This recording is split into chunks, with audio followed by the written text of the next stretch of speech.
Hello students, this is Gayatri. Welcome back to another video of class 10 maths. और आज हम करेंगे मैथ्स की worksheet number 29 practice test. So worksheet 29 का question first है, ए के कोऑर्डिनेट्स हमें दिए हैं -1,0, बी के कोऑर्डिनेट्स हैं 3,1 एंड सी के कोऑर्डिनेट्स हैं 2,2 are the vertices of a parallelogram ABCD। The coordinates of the fourth vertex D is. तो हमें फोर्थ वर्टेक्स जो है D, उसके हमें कोऑर्डिनेट्स फाइंड करना। सो जैसे कि हम जानते हैं कि जो पैरेललोग्राम के डायगोनल्स होते हैं वो एक दूसरे को बाइसेक्ट करते हैं। So coordinate of the mid point of AC equal होगा coordinate of mid point of BD। तो अब इनके कोऑर्डिनेट्स निकालने के लिए हम मिड पॉइंट का फॉर्मूला रख लेते हैं यहाँ पर। सो मिड पॉइंट फॉर्मूला रखेंगे x1 plus x3/2 equal to, और इसमें रखेंगे तो x प्लस x2/2। तो अब हम दोनों में वैल्यूज पुट करेंगे। x1 कितना है हमारा -1 plus 2/2 is equal to x plus 3/2। तो अब हमारे पास जो ये वैल्यूज आ गई, इनको हम क्रॉस मल्टीप्लाई कर लेते हैं। तो 2 प्लस है और -1, इनको सॉल्व करेंगे तो आएगा 1 और नीचे /2, 1/2 is equal to x plus 3/2।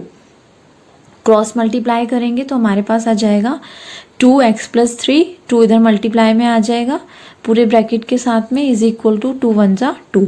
अब मल्टीप्लाई करेंगे तो आएगा 2x प्लस 2 3 जा 6 is equal to 2। 2x equal to 6 इधर प्लस के उधर आके माइनस में आ जाएंगे, 2 minus 6, 2x equal to -4। x आ जाएगा हमारे पास -4/2। 2 से 4 को डिवाइड करेंगे, 2 2 जा 4, तो कितनी वैल्यू आ गई हमारी x की -2। इसी तरह से हमें y निकालना है, तो y भी हम ऐसे ही निकालेंगे मिड पॉइंट फॉर्मूले से।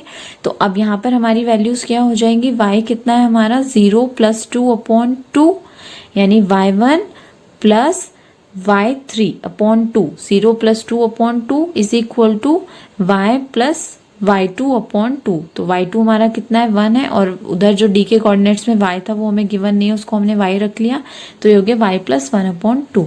अब दोनों तरफ हम सॉल्व कर लेते हैं। तो इधर आ गया हमारा 2/2 is equal to y plus 1/2 1। अब इसको क्रॉस मल्टीप्लाई करेंगे तो ये हो जाएगा y plus 1 is equal to 2, y equal to 2 minus 1। तो 2 में से 1 माइनस करेंगे, आ जाएगा 1। तो y कितना आ गया हमारा 1 और x आ गया -2। तो ये आ गया हमारा ऑप्शन डी। तो आंसर क्या हो गया क्वेश्चन नंबर फर्स्ट का -2,1। Question number second is the point P4,3, Q -5,-1 and T2, -2 are vertices of a equilateral triangle, isosceles triangle, scalene triangle, no triangle. तो यहाँ पर हमें ये जो वर्टिसेस दिए हुए हैं इनको हमें बताना है कि इक्विलेटरल ट्राइंगल के हैं, आइसोसेलेस ट्राइंगल के हैं, या स्केलन ट्राइंगल के हैं, या फिर कोई भी ट्राइंगल के वर्टिसेस नहीं है। तो इन तीनों पॉइंट से हमारा एक ट्राइंगल फॉर्म होगा। तो सपोज हमारा ये ट्राइंगल हो गया ट्राइंगल, तो हमने यहाँ पर ये ट्राइंगल लिया PQT। अब PQT के हमें जो कोऑर्डिनेट्स दिए हैं वो है 4,3, -5, -1 एंड 2, -2। तो अब हम इसमें क्या करेंगे, ये हो गए हमारे x1 y1, x2 y2 and x3 y3। अब हम डिस्टेंस फॉर्मूले का यूज करके हम PQ, QT और PT का जो डिस्टेंस है वो फाइंड करते हैं, और उसके बाद अगर इनके डिस्टेंस जो है वो इक्वल आते हैं तो ये इक्विलेटरल ट्राइंगल है। अगर हमारी 2 साइड्स इक्वल आती हैं तो आइसोसेलेस ट्राइंगल होगा, और अगर कोई भी हमारी जो साइड है वो इक्वल नहीं आती है तो ये एक स्केलन ट्राइंगल होगा। तो यहाँ पर हमने डिस्टेंस फॉर्मूला रखा, PQ is equal to root में x2 minus x1 whole square plus y2 minus y1 whole square. Values put करेंगे तो हमारे पास आ जाएगा -5 -4 का होल स्क्वायर प्लस -1 -3 का होल स्क्वायर। इसको अब हम सॉल्व कर लेते हैं। रूट में आ गया हमारा -5 और -4 हो जाएगा -9 स्क्वायर प्लस -1 -3 हो गया -4 स्क्वायर। तो अब -9 का स्क्वायर करेंगे 81, -4 का स्क्वायर करेंगे तो 16, दोनों को प्लस करेंगे तो हमारे पास आ जाएगा √97। अब हम दूसरा निकाल लेते हैं, दूसरी साइड निकालते हैं। QT इज इक्वल टू, इसमें भी डिस्टेंस फॉर्मूला रखते हैं, वैल्यूज पुट करेंगे 2 -5 का होल स्क्वायर -2 -1 का होल स्क्वायर। तो ये आ जाएगा सॉल्व करके √7 स्क्वायर प्लस -1 स्क्वायर। 7 स्क्वायर कितना हो गया 49, 1 का स्क्वायर करेंगे 1, तो ये हो गया 49 + 1 इज इक्वल टू √50।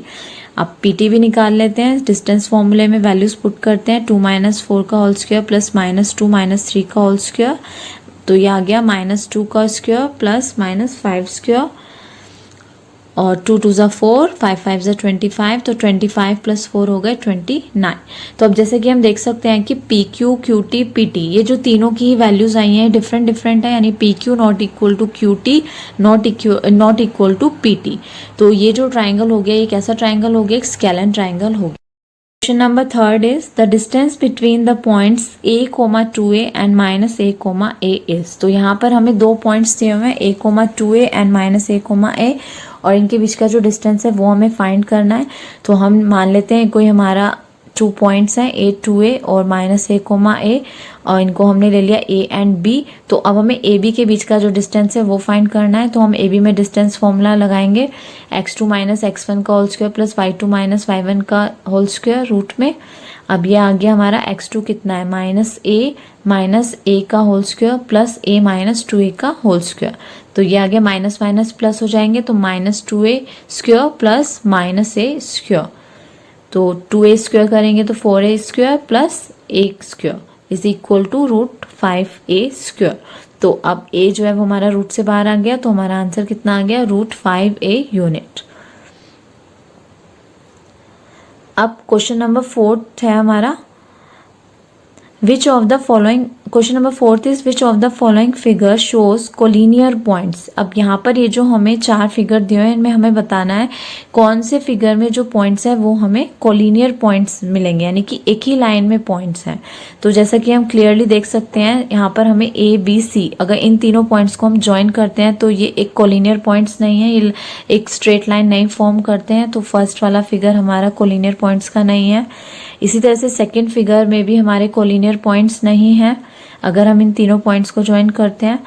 जो हमारा फिगर सी है, इस फिगर में अगर हम इन तीनों पॉइंट्स को ज्वाइन करते हैं तो एक स्ट्रेट लाइन फॉर्म होती है। तो ये जो है स्ट्रेट लाइन फॉर्म कर रहे हैं तो इसलिए कोलिनियर पॉइंट्स होंगे तीनों। और जो हमारा लास्ट में ये जो डी फिगर दिया हुआ है इसमें भी अगर हम इन तीनों पॉइंट्स को ज्वाइन करते हैं तो एक स्ट्रेट लाइन नहीं फॉर्म हो रही है, तो ये भी कोलिनियर पॉइंट्स का फिगर नहीं है।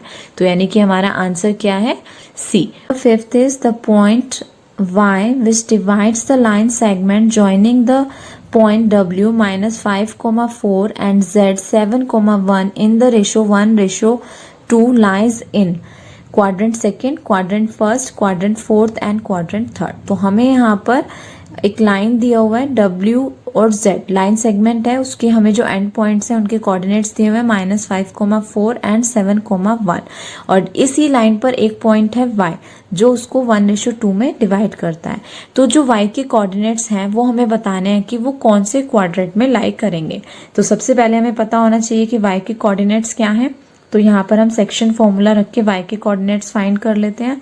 तो ये हमने लाइन सेगमेंट ले लिया WZ, इसके कोऑर्डिनेट्स हो गए -5,4 7,1। ये कोई पॉइंट y है जो 1:2 में इस लाइन सेगमेंट को डिवाइड करता है। तो अब सेक्शन फॉर्मूला लिख लेते हैं। सेक्शन फॉर्मूला क्या होता है हमारा m2x1 + m1x2 / m1 + m2 और इसी तरह से y पॉइंट के लिए m2y1 + m1y2 / m1 + m2। तो वैल्यूज पुट करेंगे 2 × -5 + 1 × 7 / 1 + 2 और इधर आ गया 2 × 4 + 1 × 1 / 1 + 2। तो इनको सॉल्व करेंगे, हमारे पास आएगा -10 + 7/3 और इधर आ जाएगा 8 + 1/3। 10 में से 7 माइनस करेंगे -3/3 और इधर आ गया 9/3।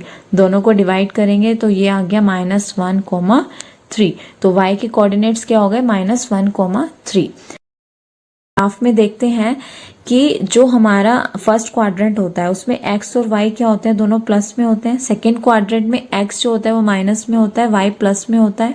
थर्ड क्वाड्रेंट में x एंड y दोनों ही माइनस में होते हैं और जो फोर्थ क्वाड्रेंट होता है उसमें x हमारा प्लस होता है, y में नेगेटिव होते हैं, यानी कि माइनस के नंबर्स होते हैं।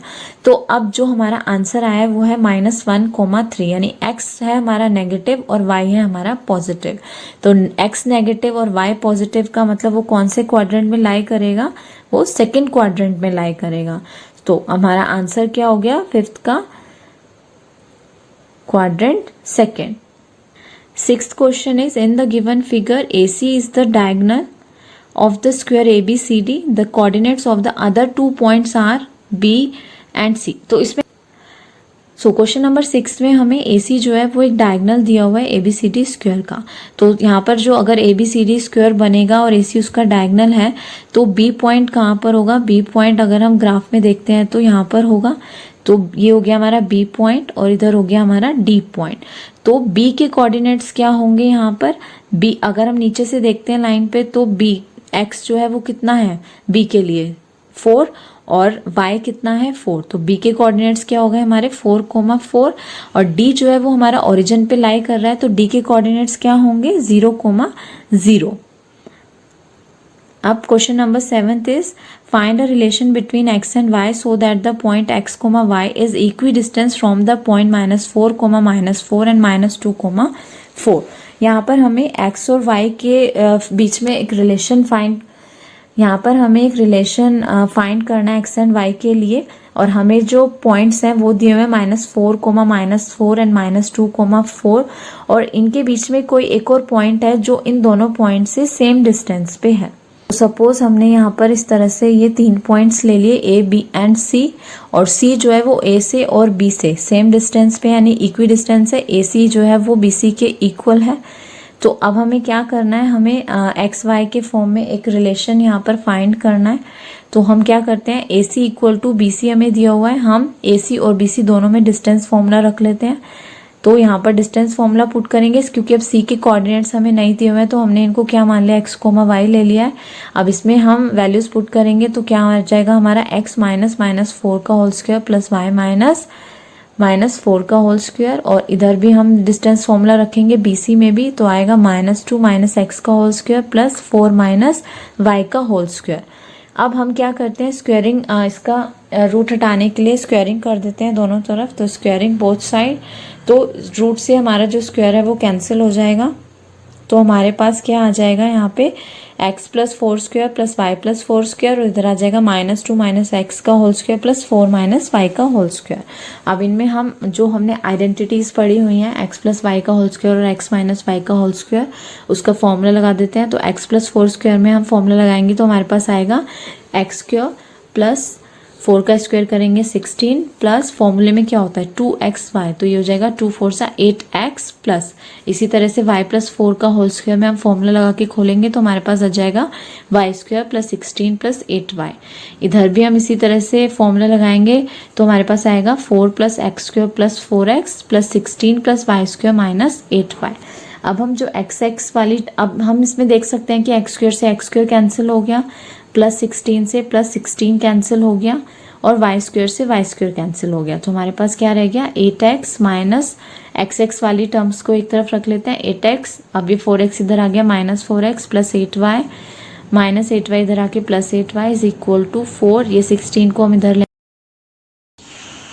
तो हमारे पास आ गया 4x प्लस 16 इक्वल टू -12। इसको सॉल्व करेंगे 4 कॉमन लेंगे तो आ जाएगा x plus y equal to -12/3। 4 इधर डिवाइड में आ जाएगा तो आएगा x plus y equal to -3। इसको हम लिख सकते हैं x प्लस वाई -3 को इधर ले आएंगे +3 इक्वल टू 0।